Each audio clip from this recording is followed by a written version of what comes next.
Welcome to CreateGrowProfit Coaching Stories. I'm Maurice from CreateGrowProfit.com. More and more people, they want to wake up. And today I'm speaking to Andrea Fung, who helps people discover their sacred calling through joy. Andrea, thank you so much for being here today. Where are you calling in from? Hello, Morris. Thank you for having me. Today I'm calling in from beautiful, tropical, and also rainy Malaysia. You have rain season now in Malaysia? Yeah. So it'll probably be rainy for like the next few days. Okay, yeah, we have rain season too here, but it's supposed to be summer. Anyways. Before we started recording, we talked about your mission, right? And how you help people discover their sacred calling through joy. And you said something really interesting that I want to begin with here. You said for many people this is new, but actually it's not new, it's old wisdom. Can you elaborate on that? I think when we were talking about it, we were talking about woo woo, right? Or how some of these things, when it comes to spirituality, quantum healing, it's woo woo. Except it's just labeled woo woo by people who don't really recognize or don't really fully understand how energy actually works. And so it's called woo woo because it's considered to be otherworldly or not grounded in reality, when really it's always been part of reality. It's just that not many people understand it. But now more and more people are waking up to that. This ancient wisdom is becoming more and more mainstream. Energy healing, how energy works, vibration, all of that. It's literally rooted in science. It really shouldn't be called woo woo anymore. It should just be called ancient wisdom, esoteric wisdom, spirituality, yeah. And I love that more and more people are waking up to this is something that has totally changed my life in like the past 3 years, from clueless lawyer to energy healer. And I want to help people find their divine purpose. And if it's not divine purpose, I want to help them awaken to a life of joy, because it's possible to go from empty to full in a short period of time. Wow, what a transformation. You said you were a lawyer and now you're coaching people, is that right? Yeah, coaching and working on frequency healing, an energy worker. And what types of people do you work with? So I work with corporate professionals. That has been my experience in the past. And I also work with soulful entrepreneurs. So it just depends on, I've been toing and froing about who I wanted to serve. But, whenever I connect into my guides, the answer that I get is the answers that you seek lie in your own journey. Because obviously we can't teach or coach anything that is beyond what we have experienced and embodied and integrated within ourselves. So I finally decided, after much toing and froing in like February, I think, I finally decided that I want to work with corporate professionals. I feel like, because that has been my journey, I know where I was, I know how rock bottom I was, emotionally, physically, energetically. And I feel like this is the industry that I would want to create impact and leave a legacy in. Yeah, I resonate with that after also going to law school when I worked in corporate finance. Yeah, I hit rock bottom too. And I mean, what I did is I quit and started something else. I went back to college and learned programming and things like that. But I really resonate with that feeling, especially because when you're in the corporate world, you have to be analytical, right? It's very, as you said earlier, grounded or worldly or whatever terms you want to use. And but those tools didn't help me in that situation. I would have needed other tools. But it's also so difficult to be in a corporate environment and explore those tools. It's yeah, you're afraid that you get made fun of or not taken seriously or People think you're crazy. I would know this because, when, let's say just 3 years ago, maybe not 3 years ago, now it's 20, let's say end of 2020, I didn't even know what mindset was. I don't know what that is. I don't know what personal development is. And if someone came to me, if I came to me of end of 2020 and say like, hey, um, My name is Andrea. I'm an energy healer. I help people, with the ascension process, and I help them live a life of joy. I just feel like, what are you talking about? Like, don't come near me. I'm dealing with real life problems right now.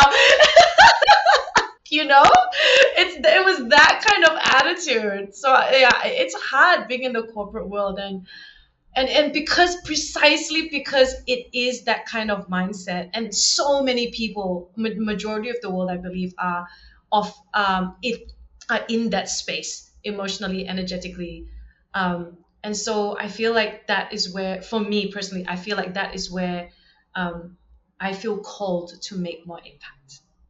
Everyone's different, obviously. Yeah, and how do you manage to connect with people who are hitting rock bottom in the corporate space? At the moment, I'm still in the process of like building up my business, but I've been using LinkedIn as a platform. Prior to that, I'm still using like Facebook and Instagram. And most people who are on my Facebook or Instagram, they see the content that I have, or maybe sometimes I meet.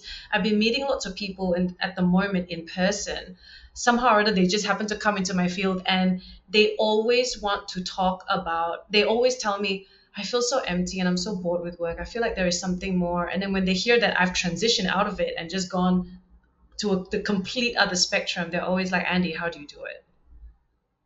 How can I find this happiness? How do I find this higher purpose? So it's mainly through social media platforms. I think back in 2021, I was on LinkedIn, and after exchanging two random comments with the director of a coaching institute, I think a couple of months later, he sent me a LinkedIn message, and he was like, "I'm actually coaching a bunch of marketing consultants. Do you wanna work with me?" And I was like, "Yeah, why not?" So I did that for like a whole year, and like literally the opportunity just dropped on my lap, and that is the power of vibration.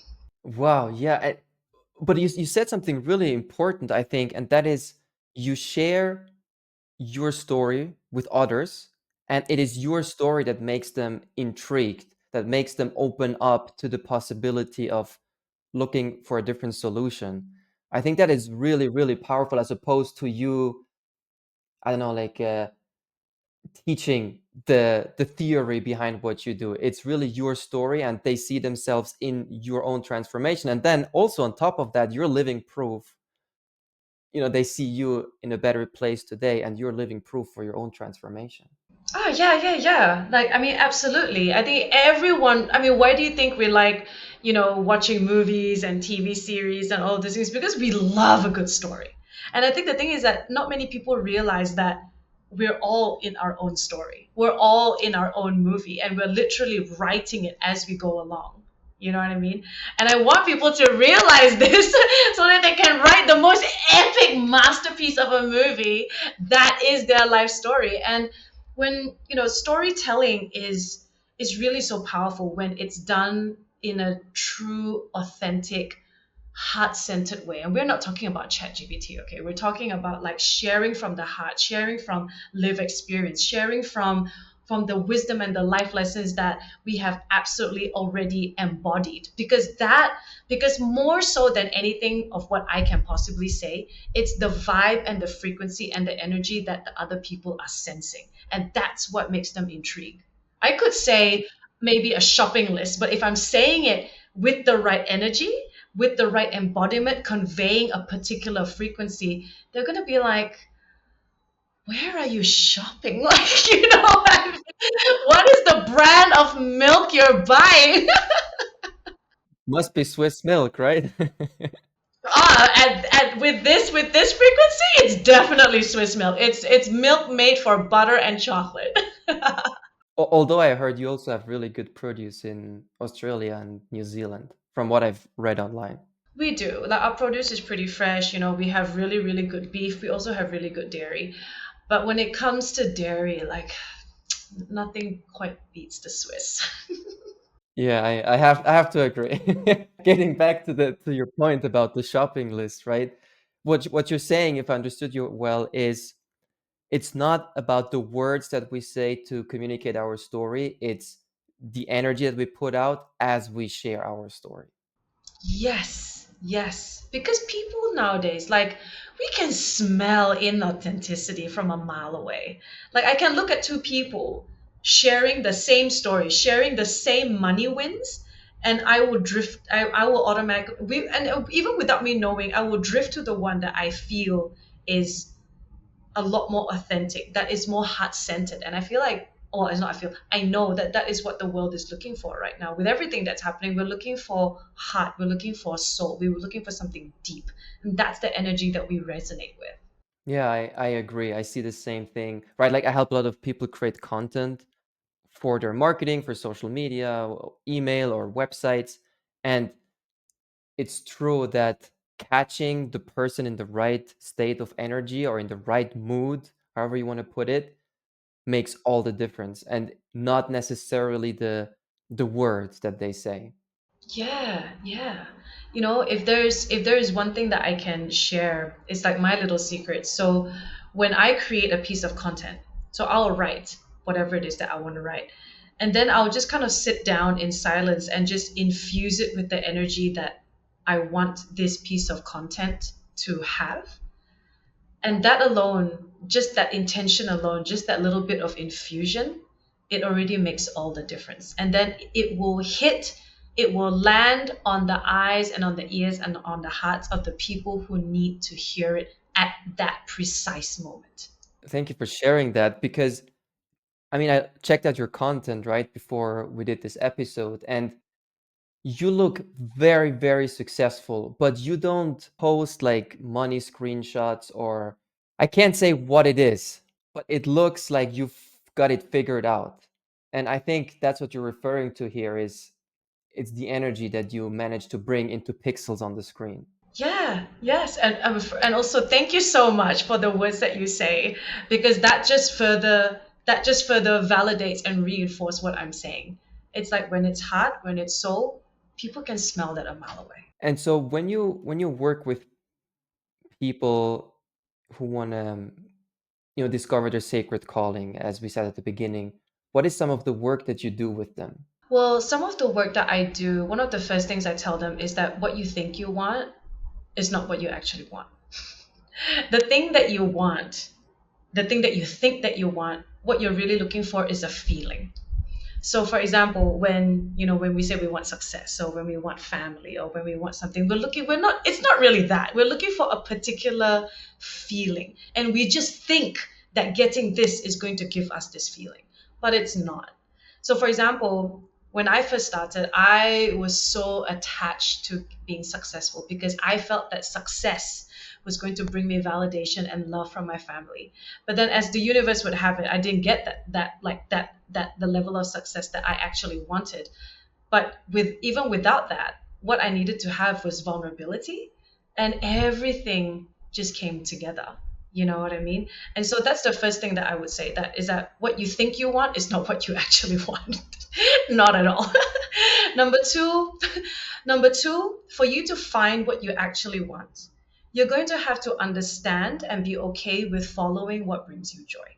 And when I say what brings you joy, I don't mean like I'm not talking about big things. I'm talking about small things. If I feel like going swimming after this, I'm going to go swimming because that's going to bring me the highest joy at any given moment. And if you just allow yourself to follow that bit by bit, bit by bit, bit by bit, and at some point you're going to hit snags. You're going to be like, oh, this is stupid, or I should not be enjoying this, or I don't deserve to enjoy this because I haven't done this yet, I haven't done the chores, or I haven't earned the money to go do this, or whatever it is. And that will be when you start doing the healing. That is when you're going to start to do the self work, the emotional clearing, the emotional release, doing deep diving into what belief systems do you have that does not support you following your joy. In what way do you not trust that this thing is going to lead you to a better place? So that will be, I think that's probably like also step 2 and 3. Probably step 2. And then the third thing is the third main point, and I'll stop here. There's more, but I'll stop here at this. The third main point is that when you do this, you have to go in it with complete zero attachment to the outcome. You are just present. You are just going swimming for the sake of going swimming. And then and when you are in that presence, you allow the next inspiration to drop in. Maybe after that is to go shopping. So you go shopping. You go and buy this really beautiful dress. You look at this beautiful dress in the mirror and you think, oh my gosh, like that's like really, really gorgeous. And next thing you know, you find out that there's a discount. You speak to the shop owner, and then turns out this shop owner, is actually looking for coaching, but has no idea how to find it. And then she's like, you look really happy. How'd you do that? And there you go. Yeah. Well, first of all, I don't want to cut you short, right? Like, please share as much as you are open to sharing here. So thank you very much for, for letting us see more about your methodology. And one thing I want to highlight is it sounds like the healing starts when you hit a roadblock. Yes. I find that very interesting in the sense that at the beginning it might be all like fun and freeing, but then, as you said, you hit a snag and then the healing begins. Can you talk a bit more about that healing process? Okay. I'll give you an example. When I left law, I had no idea what it is that I wanted to do. Like zero idea. I just know that I can't stay there anymore. So I thought I'll become a social media influencer. So I did that for 3 months and I'm just doing my thing, right? I have no attachment to anything. Next thing you know, two people approach me saying, oh, Andy, I love how you've grown your Instagram account from 0 to 1,000 followers in 3 months. Can you please do that for me? So I thought, oh yeah, let's do that. Do I know anything about managing a social media account? No.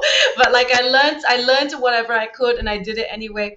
But along that process, I saw, oh, there's this person who is a digital nomad coach. I want to do what she's doing. I want to help her, help people experience transformative travel, all these kinds of things. But then when it came to marketing, all this time I've been following, right? Following my joy, just following the breadcrumbs wherever, whatever. But then when it came to marketing my business and getting clients, and I've never done this before. So that means showing up online, talking about your offer, doing cold DMs at that time, reaching out to people, all of those things. Like that brought up a lot. That brought up fear of failure, fear of success, fear of rejection, fear of uncertainty, fear of like abandonment. It brought everything up. And at that point, I was thinking to myself, okay, at this point I have a choice. Do I go back to law and just be comfortable, or do I work through this so that I can attain this joy that I perceive is to be on the other side of all these fears, right? And so at that point, look, I don't know anything about healing because I think I mentioned to you earlier on before, at the time that I quit law, I didn't even know what mindset was. I didn't know that personal development exists, and I definitely didn't know that energy was a thing. No, zero, clearly zero. And so at that time, I decided to hire a coach. She worked with me. She learned that she did NLP, and she worked with me. She took me through like a process to release some father wounds and to call clients in at that time. And so after I was done with her session, I felt myself just lift. Was I still scared at that point to show up? I mean, yes, I was, but you're scared, you feel the fear and you do it anyway. And it became a lot easier to be able to do it, having released some of that emotional and energetic blockages. And then and then I think, and my digital nomad business tanked because how could I teach someone how to set up a business and experience transformative travel when in the middle of a pandemic, when I was still setting up my own business? It was ridiculous, right? But that's what you do when you follow your joy. And so I decided to kind of just surrender, take a break because I was so burnt out. I worked all day, all night in my own home. I cried every single day. And then I think, was it a month or two later, I opened LinkedIn and it's like, oh, there's a job for you. Let's do that. And then from 0 to 10 clients. That is incredible. So on the one hand, you were always taking action, but on the other hand, you allowed yourself to follow the joy, follow the breadcrumbs, and being unattached to the outcome, right? Yes, well, at that time, I didn't know that that was what I was doing exactly. It's only like after it's only like end of last year that I realized, oh my gosh, this is the exact process. So it was just surrendering. That was honestly all I was doing. I was just surrendering and allowing myself to, go on with the process. Being attached to the outcome, I was still attached to an extent. Because when you're driven by fear, and to the point where you need success, you are always going to be attached to a particular outcome. But with every energetic block that I actually released, it allowed my vibration to rise. And with gradually as my vibrations rise, I'm sure you're familiar with how our we are always going to attract a vibrational match to us, right? So with every energetic block that I release, with every emotional block that I release, my vibrations rose, and then all the opportunities that match that vibration would come to me. And at that point, when it fell on my lap, you have to decide whether you want to take it or not, right? With the opportunity to work with that director in his coaching institute, he's by the time I opened that message, it was a month or a month and a half after he sent it, because he sent it when I was on break, when I was just burnt out, recovering from burnout. And if I had opened that message any earlier than I did, I would have turned down that offer immediately, because I just didn't have capacity to do it. You know what I mean? But at the time that I turned it on and looked at it, it's like, yes, I will take it, and I will learn your entire program so that I can coach these people and learn about mindset, for the first time in my life. Yeah, that's incredible. I really like your story and how you're sharing it. Thank you. Yeah, you mentioned a couple times that you didn't know much about mindset. So what is mindset today? What does it mean today to you? That's a really good question that I haven't actually really thought of. I think at this point, mindset, it to me, it's about perspective. Because perspective is what changes everything, even when nothing has actually changed. Perspective, having the right perspective can allow miracles to happen. So I can give you an example. So one of the this actually came from my mom, and I didn't realize how she probably didn't see it that way, but I didn't realize how much wisdom lay in that. So I think there was one time we went out shopping or something, and someone pickpocketed her. So all of her money in her purse was actually gone. And she was really understandably upset. But when we got home, she said, "You know what? Let that be charity. That I'll just take that as charity." So someone just stole money from you, and normally you'd be angry. You go make a police report, right? And then it'd be really hard for you to sleep as well, because you're feeling so negative. You're feeling angry, and that's probably going to affect your sleep, and that's going to affect how you show up at work the next day. You're going to be short with your employees, and all that negative energy, it's going to ripple out of you, and it's going to leak into your life. But when she said, "You know what? I'll take that as charity. It's fine. If this person has to steal, then this person probably really needed it." That's powerful. Yeah, and she went to bed in peace. And so nothing has changed. The circumstances has not changed. But you can see how having that different perspective, that different mindset, that different attitude to things, the different belief that you would adopt as a result of that, how much of a miracle is that? That is very powerful. And what you said at the beginning, what a great quote, right? Like mindset is when perspective, no, when you said when perspective changes, everything changes, even though nothing changed. Yes, that's it. What a quote. What a statement to make. You didn't read that somewhere, right? That is, I can quote you on that. You can quote me on that. I'm pretty sure I must have read or heard that somewhere, because it's a concept, but the way I've said it, I don't think it was said that way. It's like, for me, yeah, because I'm sharing my personal opinion. My personal opinion is that having the right mindset is about having a change in perspective that allows you to change the way you view the world, even though nothing in the world has actually changed. Let's say that. That's the one. Andrea, thank you so much for coming here today. People listening to this, if they want to work with you, what's the best way to reach out to you? The best way to reach out to me is to, message me on Facebook or find me on Instagram. My Instagram handle is the Andy Ventures. So TheAndiVentures. You can find me on my website. It's www.andreafung.com. Facebook, I'm not gonna lie, I can't remember the URL, but it's like Andrea FWL. I trust that Morris is gonna drop the links. Yes, all the links will be below this episode. Thank you for having me, Morris. It was such a pleasure having you. Thank you for coming here today. Thank you. Thank you for letting me share. I hope that your audience enjoys this episode.